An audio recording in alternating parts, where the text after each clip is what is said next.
Sadhguru, introspection in me has led me to various thoughtful conclusions. But how would I know that when my introspection starts shifting towards overthinking? And how do I protect myself from being an overthinker? Because it leads to a lot of procrastination sometimes. Oh, it's a popular question. See, suppose you're driving, instead of looking through the windshield, if you go on looking at the mirror, rear view mirror, I think you should be on the reverse gear, not on the top gear. Hello? So all this introspection nonsense has come to you from English people, they brought this. In this country, we don't believe in introspection. Because, see, you are trying to analyze your own mess. It's not going to work like that. If you hold it at a distance, you clearly know what it is, you don't have to think about it. It's like this. Let's say tonight you want to fly from Delhi airport, you are going. Then your flight time is coming, but there's a huge traffic jam. How do you experience a traffic jam? Oh, deep suffering, though you may be sitting in your dream car, all right? Now somehow you got to the airport, got into the airplane and it flew. Then you went up, then you looked down, still the traffic jam was on. It looked so beautiful. White lights and red lights, string of them, really beautiful. Have you seen this? Yes. All that happened is little distance, isn't it? Once there's little distance, that's no more a problem. You know how to deal with it. And major realizations have happened like this. See, even now, I know you're an engineer, but if I ask you to walk up and down this stage and determine whether this planet is round or flat, what is your experience? It's flat, it's flat. This argument would have continued for another 1,000 years. It got settled because we started traversing the oceans. Then we could see it seems to be round. Then we started flying. Clearly, the shape was very obvious. Then we went and stood on the moon and looked down. 100% clear. Something so simple, we couldn't see when we were walking on the planet, isn't it? It's the same thing. The nature of your mind, the nature of the instruments of life, which is the body and the mind. In yoga, we don't see body and mind. There is a physical body and there's a mental body. Because mind means, unfortunately, the European idea of a mind is it's sitting here. No. Essentially, you call something mind because there's a certain volume of intelligence and memory, that's what you're calling as mind, isn't it? Do you remember 5 generations ago, how your great-grandmother looked like? No, but her nose is sitting on your face. Yes or no? 1,000,000 years ago, how your forefathers were, still your epithelial cells remember what was the skin tone. Yes or no? So, every cell in your body carries 1,000,000,000,000 times more memory than your brain can ever process. Yes or no? Now we were talking about most complex chemical factory. If you look at what one molecule of DNA performs in a minute, all the factories on the planet cannot do, all the computers on the planet, supercomputers on the planet, cannot do that many functions. That's how it's functioning. So both in terms of intelligence and memory, is it spread right across? Yes or no?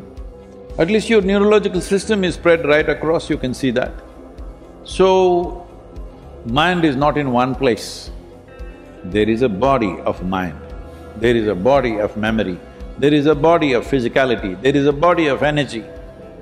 So if you just look at one part of who you are and try to meddle with that constantly, if you don't know how to make the other things function and other things are functioning by accident, it's like somebody is trying to drive with a handbrake on.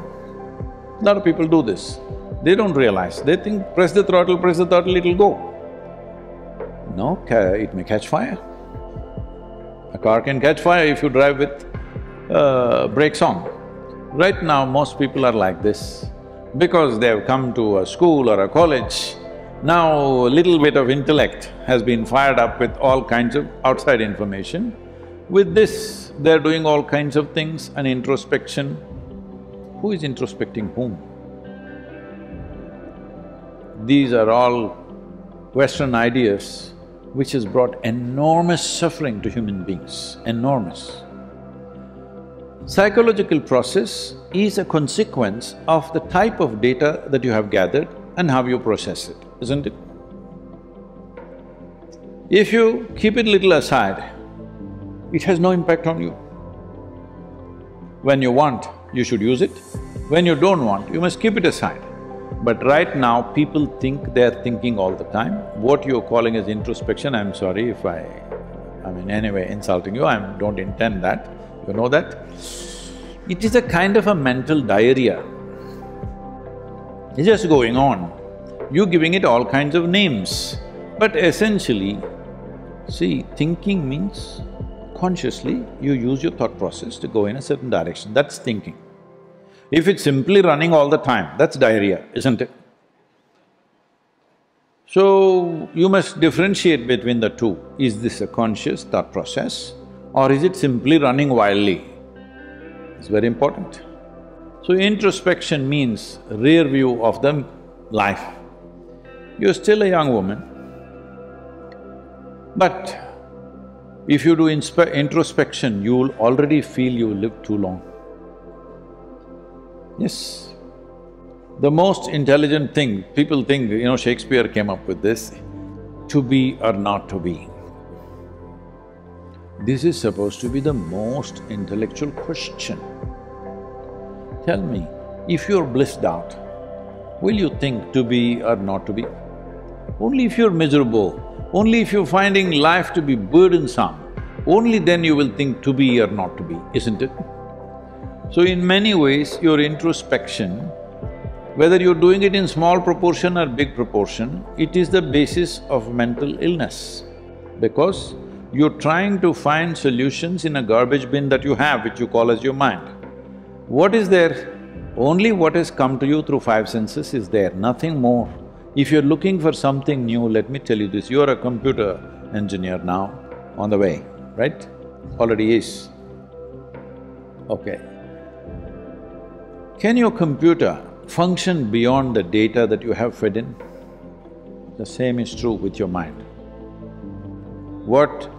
It is a computing process, maybe far more complex than the computers you're operating, but essentially it's a computing process. Without data, it doesn't function. So if you know the data, if you have written the software, you know the data, you know what it can do and what it cannot do, what is there to introspect? So, am I overthinking or introspecting? Both are not needed. You need more clarity of seeing things. If you see something, if you can just see it clearly as it is, then there is no need to introspect anything. Once again, I'm reminding you, you're a young woman, but is it okay? I'm not saying you're a baby, I'm saying a young woman. Though I see you as a baby So, I'm just telling you this. See, how long one's life is simply depends upon, in terms of your experience, not in terms of your age. Have you noticed this? On a certain day, you're very joyful. 24 hours went off like a moment, is it true? Another day, you're a little depressed. 24 hours feels like 1,000 years, yes? So only miserable people can live a long life. If you're joyful, it gets over before you know what's happening. Before you figure out what is this about, funeral. Yes, I feel like I was born day before yesterday, look at me.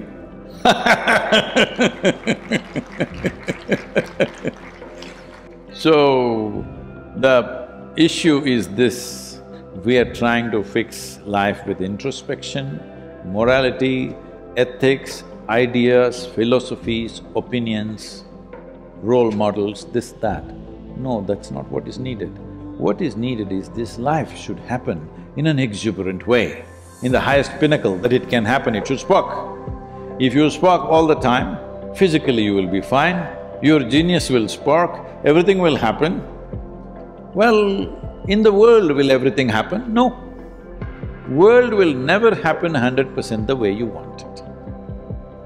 Because all three of you are young, I'm telling you, and many of them are young, I'm telling you, because a lot of you are in this dream, you will find that ideal person, perfect person in your life, man or woman or whatever. I'm not trying to destroy all the romance, I'm just telling you, you will be deeply disappointed. Because a lot of people are saying they're from Mathura. Krishna, most fantastic man, but his wives were constantly complaining. Not because there's something wrong with him, because in the very nature of existence, nobody in this world will happen just the way you want them, yes or no? So there is one option, this one person, you can make this person happen the way you want. If you do that one thing, where is the need for all this? That's what you need to do. You're an engineer, you must do little engineering, inner engineering, so that this one will work just the way you want. World, we will do our best.